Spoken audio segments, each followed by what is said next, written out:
This video is about the interpretation of liver function tests, or LFTs. Liver function tests are among the most commonly ordered blood tests in both primary and secondary care. The ability to interpret LFTs is therefore an important skill to develop. Let's take a structured approach to the interpretation of LFTs, which you can apply in most clinical scenarios and exam questions. So first, why do we feel the need to order LFTs in a patient?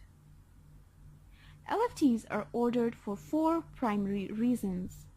Number 1 is to confirm clinical suspicion of potential liver disease, for example, in a patient presenting with symptoms like yellow sclera, yellow skin, or complaints of dark urine or right upper quadrant pain, which are just some of the typical signs and symptoms of liver disease.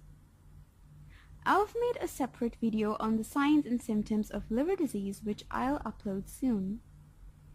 Moving on, the second reason that we might order LFTs is to determine the type of liver damage that there is, whether it is hepatocyte injury or whether there's some pathology in the biliary system. The third reason is to determine the extent of liver damage, as most of our treatment will depend on this particular factor. The fourth reason is to check whether the treatment we're giving is working or not. This video is going to teach you how to reach all these conclusions as a clinician. So without further ado, let's take a look at the blood tests that we conduct to assess liver function. So first, we like to test for some enzymes like alanine transaminase, or ALT, aspartate aminotransferase, or AST, alkaline phosphatase, or ALP, and gamma glutamyl transferase, or GGT. Apart from that, we also like to check the levels of bilirubin, that is both conjugated and unconjugated bilirubin. We also like to assess the levels of albumin and prothrombin, which are just proteins made by the liver. And we do this in order to check the synthetic function of the liver. Now, I've inserted a table here that shows the normal reference ranges of all these enzymes/proteins. But for now, you don't have to memorize these. Instead, we're going to talk about the significance of each of these enzymes/proteins one by one, so you can understand the basics first. So, first of all, let's talk about AST and ALT. These two enzymes are collectively called the serum transaminases, and these are basically just enzymes found inside your hepatocytes or your liver cells. So if the blood levels of these enzymes are higher than normal, it signifies hepatocyte injury. Obviously, these enzymes leak out into the blood when hepatocytes are damaged. The extent of increase in these enzymes can also give us a clue as to the underlying cause of this hepatocyte injury. A minor elevation, that is, an elevation less than 100 international units per liter, is indicative of diseases like chronic hepatitis B or C, hemochromatosis, and fatty liver disease. A moderate elevation, that is, somewhere between 100 and 300 international units per liter, is indicative of all these factors I've mentioned above, that is, chronic viral hepatitis, hemochromatosis, and fatty liver disease, plus alcoholic hepatitis, non-alcoholic steatohepatitis, and autoimmune hepatitis, and sometimes Wilson's disease as well.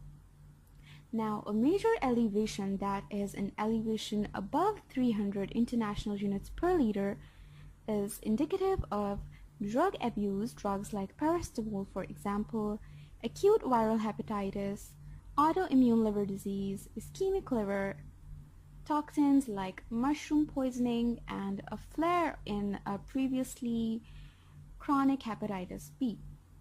But remember that these ranges are only indicative and do not rigidly discriminate between different etiologies.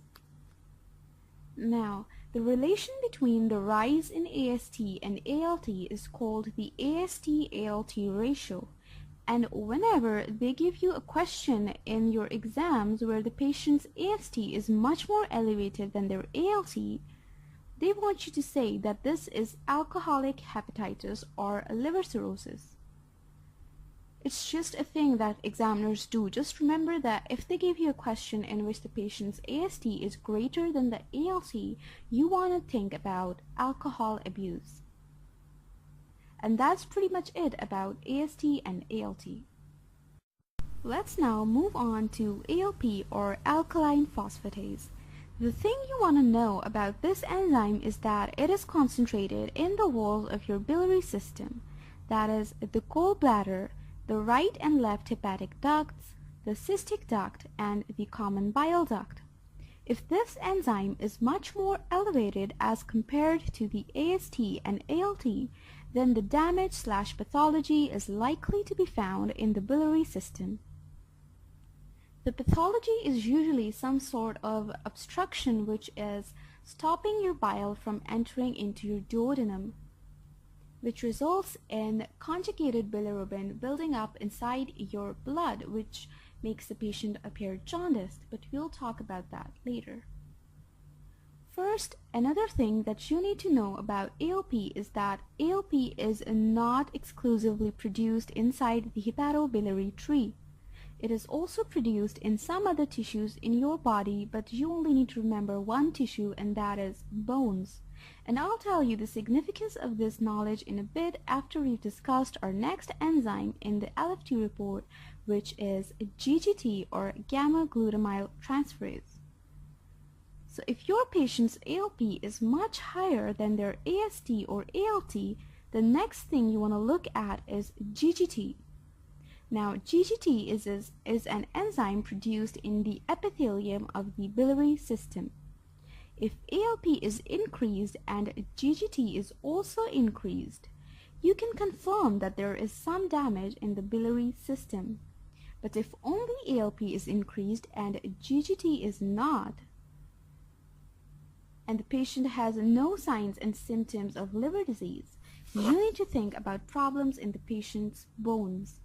Because remember, I told you that ALP is also produced when bone tissue is breaking down, as in recent fractures, bone cancer, vitamin D deficiency, and even hyperparathyroidism. If GGT is exclusively increased, a history of alcohol use or phenytoin use in an epileptic patient is a major reason. So now that we've talked about all the enzymes, let's talk about a classic scenario that you might encounter in your exams or your ward rotations that can be slightly confusing. Let's suppose a patient comes in with severe jaundice, that is a yellow skin and a yellow sclera, but when you order their LFTs, they come back to be completely normal. So what does this patient have? Well, this patient might have something called hemolytic jaundice or prehepatic jaundice, which is basically some sort of pathology in the patient's red blood cells which makes them burst inside the patient's circulation and release hemoglobin. And as you already know, bilirubin is basically just a degradation product of hemoglobin. Now remember that this bilirubin is unconjugated bilirubin, because this bilirubin has never gotten a chance to pass through the patient's liver. This bilirubin has entered the patient's blood directly from their red blood cells. It hasn't passed to the patient's liver and hasn't been acted upon by the UGT enzyme in order to get conjugated. The thing you want to know about unconjugated bilirubin is that it is not water soluble. Therefore, it is not excreted by your kidneys. It builds up in your blood and gives your skin a yellow color, or something that we clinically know as jaundice. The most dangerous outcome, however, is that this unconjugated bilirubin is fat soluble. It can therefore cross membranes like the blood-brain barrier and damage your brain, a disease called kernicterus. Now, in a patient in whom you're suspecting hemolysis, the peripheral blood film and LDH enzyme levels can be ordered. LDH is just an enzyme which is released from damaged red blood cells, and increased levels are highly suggestive of hemolysis. A common disease that causes your RBCs to burst within circulation is malaria. The Plasmodium parasite lives inside your red blood cells and causes them to burst. Another scenario in which a jaundiced patient's LFTs might be normal is Gilbert syndrome, which is just a genetic lack in the formation of the UGT enzyme, which is responsible for the conjugation of bilirubin inside your liver. Because of decreased levels of UGT enzymes, sometimes when the patient's body is under stress, the patient is unable to conjugate the required amount of bilirubin, and some of it starts accumulating in the blood as unconjugated bilirubin. This is not a life-threatening disease and mostly resolves on its own. A life-threatening variation is a disease called a Crigler-Najjar syndrome, in which the UGT enzyme is congenitally absent. It is completely absent, so the patient is completely unable to conjugate any amount of bilirubin. And this is truly a life-threatening condition. So while we're on the subject of bilirubin, let's talk about how bilirubin, its degradation products, and the patient's stool and urine color can give us a clue about the kind of liver pathology that the patient has. For that purpose, it is really important to go back and study the enterohepatic circulation of bilirubin. So after your liver has conjugated bilirubin, it sends it for storage to your gallbladder. From there, bilirubin as a component of bile makes its way down the cystic and CBD ducts to your duodenum.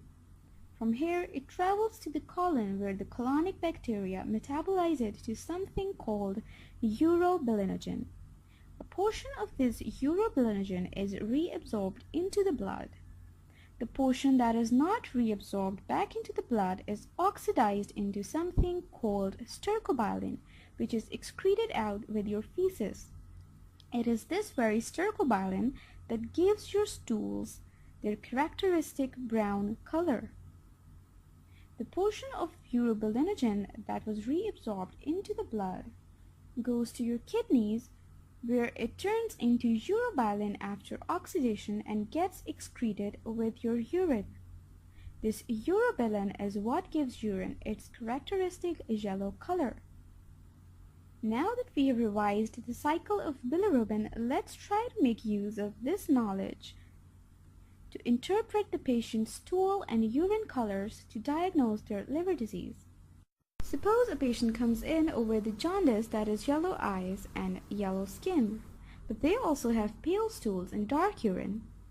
Now this patient is a typical case of post-hepatic jaundice, because if there's some pathology that is stopping the bile from entering the intestines, then the stools will not have their normal brown color. But because this pathology is post-hepatic, the bilirubin that is going to build up in your blood is conjugated bilirubin. And remember that conjugated bilirubin is water soluble, so it is going to get excreted in your urine, giving it a very dark color.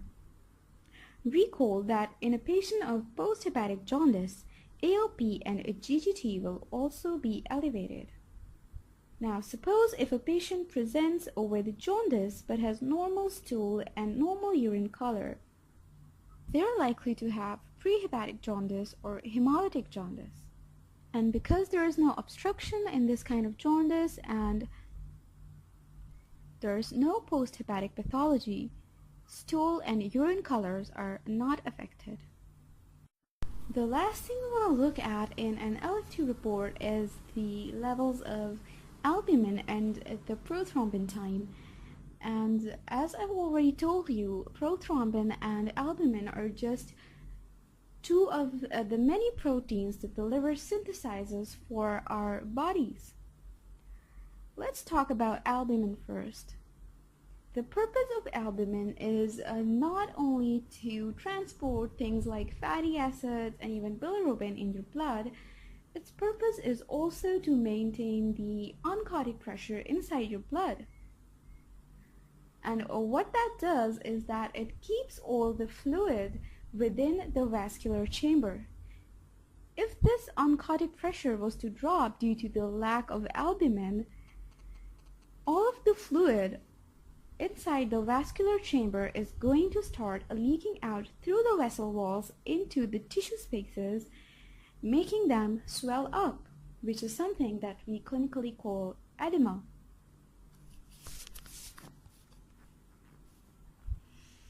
Another thing that is going to happen is the accumulation of fluid inside your peritoneal cavity, and this is something that we call ascites.